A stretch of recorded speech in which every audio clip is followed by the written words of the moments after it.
Assalamu alaikum wa rahmatullahi wa barakatuhu. Alhamdulillah Rabbil Alameen wal aqibatu lil muttaqin. Assalatu wassalamu ala Rasulil Kareem. Amma ba'd. Qala Allah Ta'ala fil Qur'anil Alim. Ala inna awliya Allahi la khawfun alayhim wa la hum yahzanun. Qala Nabiyuna sallallahu alayhi wa sallam.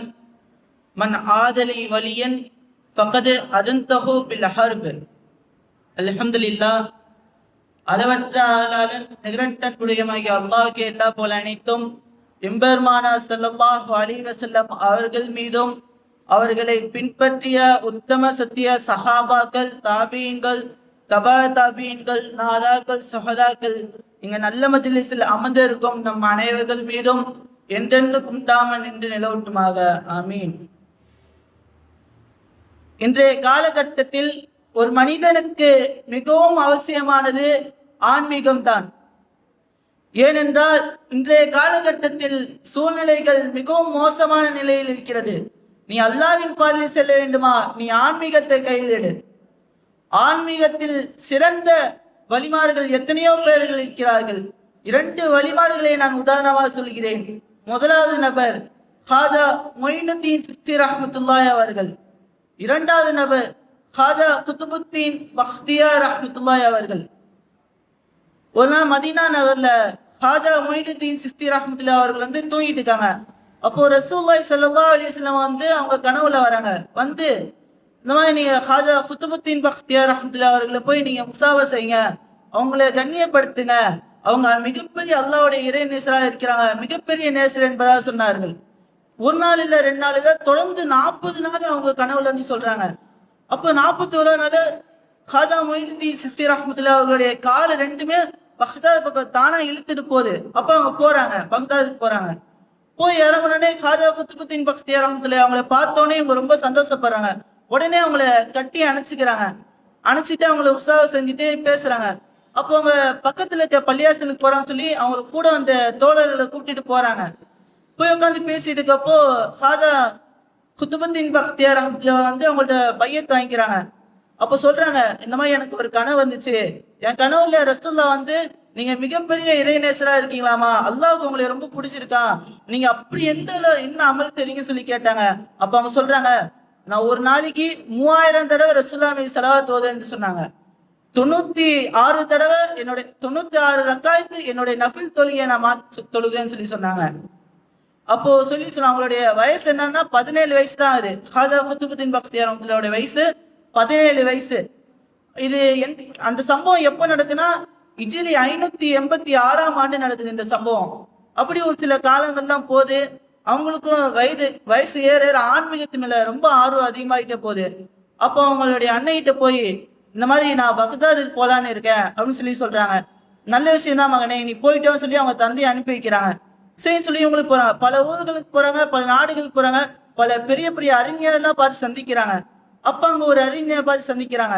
அந்த பெரியவர் எப்படிப்பட்டவர்னா, அவங்களுக்கு ஒரு நாளைக்கு அவங்களுக்கு அந்த ஊர்ல இருக்க மக்கள் எல்லாமே அவங்களுக்கு காசு கொடுப்பாங்க. காசு கொண்டு வந்து அவங்க முன்னாடி வைப்பாங்க. அங்க இருக்க பொருள் எல்லாத்தையும் கொண்டு வந்து வைப்பாங்க. அந்த மனிதன் என்ன பண்ணுவாங்கன்னா, அது எல்லாமே ஏழை எளிய மக்களுக்கு எல்லாம் கொடுத்துருவாங்க. திரும்ப அடுத்த நாள் வரும், திரும்ப அடுத்த நாள் அங்க இருக்கக்கூடிய மக்கள் எல்லாம் காசு கொண்டு வந்து முன்னாடி வைப்பாங்க. திரும்ப அது அப்படியே அங்க ஏழை எளிய மக்களுக்கு எல்லாம் கொடுத்துருவாங்க. இப்படியே நாட்கள் போயிட்டே இருக்கும். அப்போ ஒரு நாள் ஹாஜா குதுபுத்தீன் பக்தியார் ரஹ்மத்துல்லாஹி அவங்கள கூப்பிட்டு சொல்றாங்க, நான் ஒரு நாள் என்னுடைய உள்ளத்தை பார்த்தேன், என் உள்ளம் பிரகாசமாயிடுச்சுன்னு சொல்லி பார்த்தேன், என் உள்ள பிரகாசம் ஆகல. அப்போ நான் என்னுடைய பேச்சை கம்மி பண்ணேன், நான் என்னுடைய தூக்கத்தை கம்மி பண்ணேன், அதிகமா தனிமையில இருந்தேன், அல்லாஹ் அதிகமா நான் திக்ர் செஞ்சுட்டு இருந்தேன். அப்ப என்னுடைய உள்ளத்தை பார்த்தேன், என்னுடைய உள்ள பிரகாசமா இருந்துச்சுன்னு சொல்லி சொன்னாங்க. சரி சொல்லி இவங்களும் அதை கேட்டு உற்சாகம் செஞ்சுட்டு கொஞ்ச நாள் அவங்க கூட தங்கிட்டு அதுக்கப்புறம் இவங்களும் கிளம்பிட்டாங்க. அவங்களுடைய பயணத்தை தொடர்றாங்க. திரும்ப பல ஊர்களுக்கு போறப்ப இன்னொரு ஊர்ல அதே மாதிரி ஒரு பெரியார் இருக்காரு. அவர் எந்த மாதிரினா, அவங்களுக்கு அதே மாதிரி அங்க ஊர்ல இருக்க எல்லா மக்களுமே காசு பொருட்கள் எல்லாமே அவங்க முன்னாடி வந்து வைப்பாங்க. அதையும் வாங்கி எப்படின்னா லோகத் தொழிலுக்கு போறதுக்கு முன்னாடி அது எல்லாமே ஏழை எளிய மக்களுக்கு கொடுத்துட்டு லோகத் தொழிலுக்கு போயிடுவாங்க. திரும்ப அடுத்த நாள் திரும்ப அதே மாதிரி அங்க இருக்க மக்கள் எல்லாம் காசு கொண்டு வந்து அவங்களுக்கு தராங்க.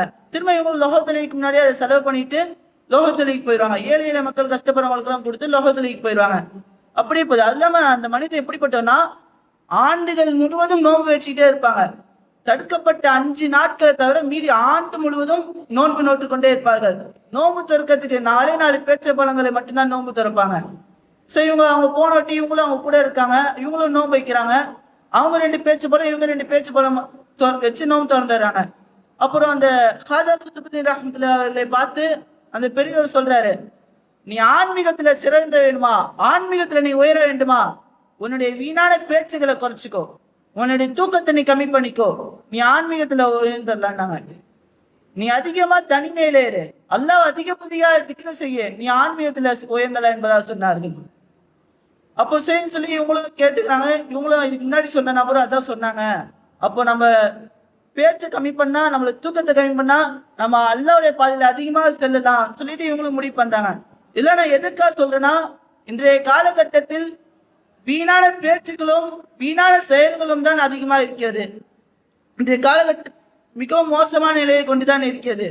நீ அல்லாஹ்வின் பாதையை செல்ல வேண்டுமா, உன்னுடைய பேச்சை கம்மி பண்ணிக்கோ. நீ அல்லாஹ்வுடைய பாதையை செல்ல வேண்டுமா, உன்னுடைய தூக்கத்தை கம்மி பண்ணிக்கோ. அதிகமா தனிமையில இரு, அதிகமா அல்லாஹ் ஜிக்ர் செஞ்சுட்டு என்பதா சொன்னார்கள். இதனை உரையை முடித்துக் கொள்கிறேன். வாஹிதாவான் அல்ஹம்துலில்லாஹி ரப்பில் ஆலமீன். அஸ்ஸலாமு அலைக்கும் வரஹ்மத்துல்லாஹி வபரகாத்துஹு.